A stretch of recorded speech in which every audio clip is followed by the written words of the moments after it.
Salut les devins, c'est Saikyo et bienvenue pour mon résumé complet en français du chapitre numéro 31 de Boruto to Blue Vortex. La situation est aujourd'hui un petit peu chaotique. Ces derniers temps, on est dépendant de pas mal de leakers et c'est un petit peu à leur bon vouloir, à leur capacité, soumis à leurs émotions, à leurs embrouilles en interne, à leurs défauts de paiement parce que oui, les leaks, beaucoup les payent. Moi, j'ai jamais mis une pièce pour ça et fort heureusement d'ailleurs. J'ai noué des collaborations de qualité, mais aller soudoyer quelqu'un pour avoir des leaks, jamais de la vie. Les pots de vin existent pour les leaks. Je pourrais vous faire une vidéo dédiée aux leaks, aux sources et tout ça si ça vous intéresse d'ailleurs. Et la situation du jour est un petit peu bloquée. Un leaker est prétendument malade, d'autres ont des embrouilles avec leur communauté, des embrouilles entre eux. Enfin bon, résultat des courses, on a eu le chapitre tout en japonais, personne n'a voulu le partager. On a quand même réussi à extraire l'essence du chapitre, je vais vous la partager. Tout cela sera imagé pour appuyer la compréhension. Je vais être le plus limpide et synthétique possible. Le chapitre 31 de Boruto to Blue Vortex sort ce 19 février 2026.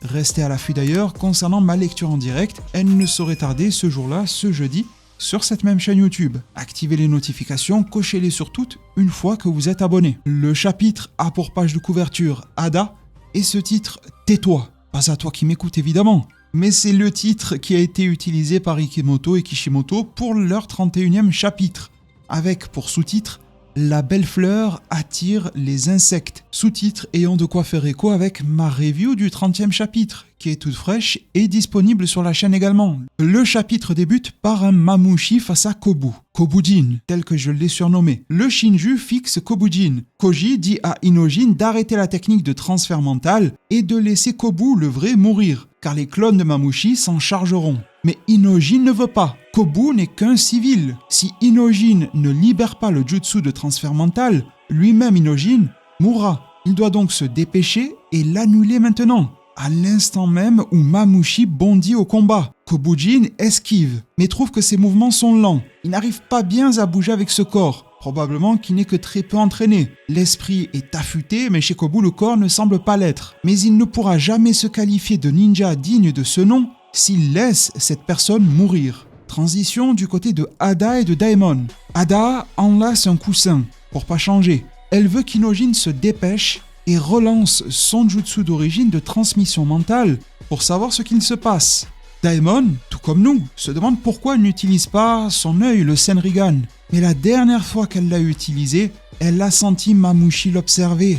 Une question se pose alors, la capacité de Mamushi ne serait donc pas de se multiplier, elle serait autre. En tout cas, si elle utilise le Senrigan, Ada pense que Mamushi verra son environnement et connaîtra sa position. Il pourra la localiser. Si vous avez bon souvenir, ou bien que vous en faites la recherche, vous constaterez que le 31e chapitre de Boruto, non pas To Blue Vortex, mais la première partie du manga, était pas mal dédié à Delta. Eh bien, c'est de nouveau le cas dans le 31e, cette fois-ci de To Blue Vortex. Coïncidence, je ne sais pas, mais nous avons affaire à Sarada et Delta. Elles sont sur le toit. Mamushi se demande si Ada est ou non dans le village. Il a des doutes. Il ne l'a pas vue, mais dès qu'il la verra, il la trouvera immédiatement. Ses clones, Mamushi, deviennent impatients et lui demandent quand cela arrivera. Je rappelle que ce ne sont pas vraiment des clones. On a carrément Ada pour le moment qui se demande s'il se démultiplie ou pas. Mais on a aussi Koji qui nous a expliqué que chacun des clones était un original. Et les clones se battent entre eux. Les civils prennent la fuite, tandis que Sarada et Delta regardent, choqués. Sarada estimant que son intelligence, non pas la sienne mais celle de Mamushi, a tellement chuté qu'il se contente de tout ravager maintenant. Des flammes jaillissent de partout et les civils fuient. Une situation qui pourrait par ailleurs attirer un dénommé Jura. Mais à ce stade, c'est Sarada et Delta qui sont en alerte. Du côté de Shikamaru et de Sai, on nous avait laissé avec une discussion qui n'avait pas abouti.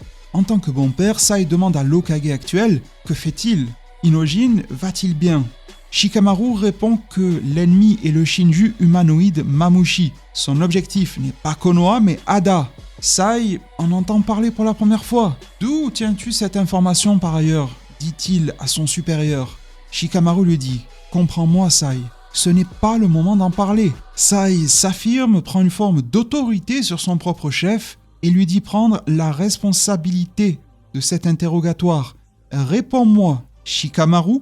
Je ne serai pas brutal avec toi. » Shikamaru lui dit « Tu te méprends, Sai. Je comprends ton inquiétude pour ton fils. Mais les parents doivent placer leur carrière de shinobi en priorité, surtout dans des urgences comme celle-ci. Nous priorisons le village ainsi que ses citoyens. Sai n'en démord pas et lui dit « Ne serait-ce que par cette mission précédente dans le désert, tu mènes encore, toi Shikamaru, une mission secrète cette fois-ci ? Dis-moi, qu'est-ce que tu veux que je fasse ?» De retour sur la scène, en plein Konoha, Mamushi, Delta et Sarada. Mamushi se bat contre lui-même, entre lui-même. L'un d'eux trébuche et tombe, mais lorsque Mamushi s'apprête à l'attaquer, Sarada est en lévitation à l'aide du Mangekyo Sharingan au Irume, le retour. Mamushi flotte dans les airs, se demandant ce qu'il se passe et ce que sont ces sphères noires.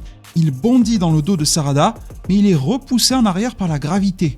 Tous les Mamushi en présence sont aspirés dans le trou noir. Delta est stupéfaite de voir comment Sarada les capture tous en un seul mouvement. Sarada dit qu'elle ne peut pas tous les attraper. Sa capacité de gravité, dit Sarada, fonctionne sur les choses qu'elle peut voir à l'œil nu. Après avoir compris cela, Delta lui dit de lui laisser ceux qui attaquent ses angles morts. Elle n'a pas vérifié les angles morts. Delta frappe les clones de Mamushi. Rayon laser, elle s'envole et les écrase avec ses pieds griffus renforcés. Sarada referme le trou noir et met fin à Oirume, avec tous les clones de Mamushi piégés à l'intérieur grâce au support et l'aide de Delta. Elle tombe au sol, se tient la tête et Delta accourt à son chevet pour lui demander si elle va bien. C'est alors que du sang coule de son œil. Lorsqu'elle pose son regard sur Delta, cette dernière est floue. Mais Sarada dit qu'elle va bien même si son œil saigne. Pour Mamushi, Kobu, Shikamaru et Sai. À ce moment-là, Kobujin évite de justesse Mamushi sur le toit. Il est à bout de souffle. Koji annule de force le jutsu de transfert mental et dit à Inojin que ce n'était qu'une question de temps avant que tout soit fini pour Kobu. Il n'a suffi de pas grand-chose à Koji pour cela. Une petite tape sur le front d'Inojin et c'était réglé. Kobu reprend conscience, il se trouve encerclé. Il est confus quant à ce qu'il faisait et qui est ce drôle d'individu Mamushi. Il est demandé à Inojin de reprendre la transmission mentale car ses alliés en ont besoin. Mais dès qu'il le fait, il informe Shikamaru de la situation de Kobu sur le toit. Inojin est un petit gars loyal. Juste au moment où Kobu est condamné, Shikamaru et Sai surgissent par la porte. Kobu est englouti par les flammes. Cependant, ça ne suffira pas à le sauver. C'est fini pour lui. Celui dont je vous parlais durant ma review, comme quoi il pourrait sauver Kobu parmi tous, est apparu. Et si je l'ai fait, c'est grâce à vous. Vous m'en aviez parlé en premier lieu en commentaire. N'hésitez pas à nourrir ces zones-là.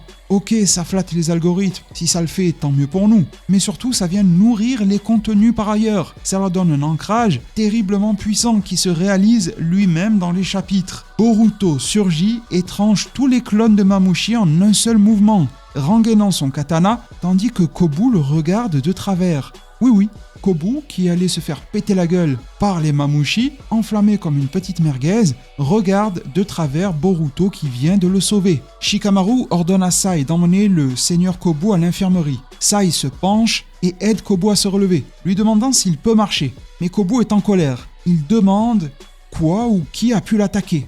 Shikamaru lui explique qu'il s'agit des Shinju et espère qu'il comprendra le danger de la situation et le laissera enfin faire son travail. Kobu lui dit qu'il le laissera faire, mais l'ancien ne veut pas lâcher le rinté, il n'en a pas fini avec ses interrogatoires. Une fois que tout cela sera éclairci, le pays du feu agira contre lui. Alors qu'il s'éloigne, Boruto fixe le crapaud et demande si tout cela était un montage pour le laisser sauver Kobu. Le crapaud répond que c'était une des réponses, mais qu'il pense toujours qu'il vaudrait mieux que Kobu meure. C'est évidemment Koji qui s'exprime au travers, donc c'est un moindre mal pour lui que Boruto sauve Kobu, mais s'il pouvait y passer, ça sera encore mieux pour Koji. Et cette relance de la transmission mentale d'Inojin, elle a des effets. Shikamaru va demander à tous de l'écouter. La transmission mentale d'Inojin est de nouveau en ligne, rétablie. Est-ce que vous allez bien ? Ada en est soulagée. Elle demande à Shika-chan, elle l'appelle comme ça, comment ça se passe en dehors. Inojin répond que les clones de Mamushi ont augmenté. Ils sont environ 200, et ce malgré toutes les interventions, dont celle du Mangekyo Sharingan. Sarada prend d'ailleurs la parole et lui dit 8e Hokage. L'augmentation des clones de Mamushi provoque une émeute. Je pense que c'est à cause de la baisse de leur intelligence. Shikadai, le fils de l'Hokage, est au rapport au nom de l'équipe 10. Nous affrontons des clones déchaînés en ce moment. Il n'y a jamais de fin et nous sommes épuisés. Shikamaru acte de l'information et dit qu'ils vont utiliser de leur dernier recours. Et c'est quoi, dit Kawaki ? Eh bien, amenez les clones de Mamouchi vers Ada. Ada est surprise, ne comprend pas, remet en question et en doute cela. Shikamaru détaille. Ils iront tout droit vers elle parce qu'ils sont idiots. Nous ferons de notre mieux pour tout régler d'un coup. C'est la manière la plus simple. Ada lui dit alors, tu m'utilises comme un appât, pas le chauve de Dragon Ball Z, mais un appât, un leurre, un piège. De nouveau, un bel écho à ma review du 30e chapitre. Ne manquez pas ces émissions-là, aussi bien vous que moi leur apportons un maximum de valeur. Daimon répond que ça lui va, c'est simple, il aime bien ce type de plan. On aurait dû faire ça dès le début, dit-il. Il n'a pas peur, ne craint pas pour sa sœur et pense terriblement pouvoir la protéger. Les annotations en marge de page concernant la preview du prochain chapitre, du 32e, attendu aux alentours du 20 mars 2026, nous disent « Avec une stratégie choc, le démon assoiffé de combat passe enfin à l'action. Le combat contre les insectes entre dans sa phase finale. » J'ai demandé pour vous une vérification de traduction pour l'avoir de manière plus approfondie et j'ai eu en des termes similaires mais peut-être importants, un plan décisif est lancé et le démon avide de combat se met enfin en mouvement. La bataille contre les insectes touche à son dénouement. Cela met un terme à ce résumé du chapitre numéro 31 de Boruto to Blue Vortex.